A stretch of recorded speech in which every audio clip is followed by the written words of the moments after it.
യേശുവിൻ്റെ അടുത്തേക്ക് വരുവിൻ. ഇന്നത്തെ ഈ ലോകത്തിൽ മനുഷ്യരുടെ ജീവിതത്തിൽ പ്രശ്നങ്ങളുണ്ട്, പ്രയാസങ്ങളുണ്ട്, ഭയമുണ്ട്, കടഭാരങ്ങളുണ്ട്, മനസ്സ് തകർന്നിരിക്കുന്ന മക്കളുണ്ട്. എല്ലാവരും സമാധാനം തേടി നടക്കുന്നു. പക്ഷെ സത്യമായ സമാധാനം ലോകം തരില്ല. വചനം ഇപ്രകാരം പറയുന്നു. മത്തായിയുടെ സുവിശേഷം 11-ാം അധ്യായം അതിൻ്റെ 28-ാം വാക്യത്തിൽ, കഷ്ടപ്പെടുന്നവരും ഭാരം ചുമക്കുന്നവരും എൻ്റെ അടുത്ത് വരുവിൻ, ഞാൻ നിങ്ങൾക്ക് വിശ്രമം തരും. യേശു എന്തിനാണ് നമ്മളുടെ ജീവിതത്തിൽ ആവശ്യമായിരിക്കുന്നത്?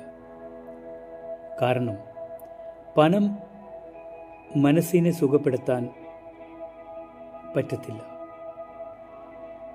അത് സുഖപ്പെടുത്തത്തില്ല.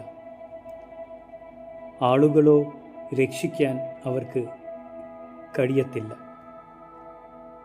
രക്ഷിക്കാൻ യോഗ്യനായവൻ യേശു മാത്രമാണ്, യേശു മാത്രമാണ്, യേശു മാത്രമാണ്. പീറ്റർ മുങ്ങുവാൻ തുടങ്ങിയപ്പോൾ അവൻ തിരകളെയല്ല വിളിച്ച് സഹായത്തിന്, അവൻ യേശുവിൻ്റെ നാമത്തെയാണ് വിളിച്ച്. മത്തായിൻ്റെ സുവിശേഷം 14-ാം അധ്യായം അതിൻ്റെ 31-ാം വാക്യം ഇത് പ്രകാരം പറയുന്നു. ഉടനെ യേശു കൈനീട്ടി അവനെ പിടിച്ചു. ഇന്നത്തെ ദിവസം നിങ്ങൾ കഷ്ടപ്പാടുകൾ കൂടെ കടന്നു പോകുവാണോ? പ്രയാസങ്ങൾ കൂടെ കടന്നു പോകുവാണോ? സമാധാനമില്ലാതെ നിങ്ങളുടെ ജീവിതത്തിൽ കടന്നു പോകുവാണോ? വിഷമങ്ങളുണ്ടോ? സങ്കടങ്ങളുണ്ടോ? പ്രയാസങ്ങളുണ്ടോ? കടഭാരങ്ങളുണ്ടോ? ഇതെല്ലാം യേശുവിൻ്റെ കയ്യിലേക്ക് സമർപ്പിക്കുക. യേശു കർത്താവിൻ്റെ ആ നാമത്തിൽ എല്ലാ പ്രശ്നങ്ങളും, എല്ലാ പ്രയാസങ്ങളും, എല്ലാ കടഭാരങ്ങളും, എല്ലാ സങ്കടങ്ങളും, എല്ലാ വേദനകളും അവൻ മാറ്റിത്തരും. വിശ്വസിച്ചാൽ, യേശുവിൻ്റെ നാമത്തിൽ വിശ്വസിച്ചാൽ അവൻ മാറ്റിത്തരും. യേശുവിൻ്റെ കൂടെ നടക്കൂ.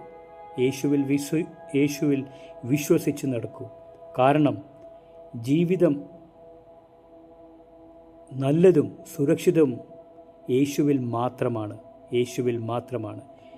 ഈ വചനത്താൽ ദൈവം എല്ലാവരെയും അനുഗ്രഹിക്കട്ടെ. ഇന്നത്തെ ദിവസം യേശു കർത്താവിൻ്റെ നാമത്തിൽ പ്രാർത്ഥിക്കുന്നു. പിതാവേ, കേൾക്കണമേ. ആമേൻ.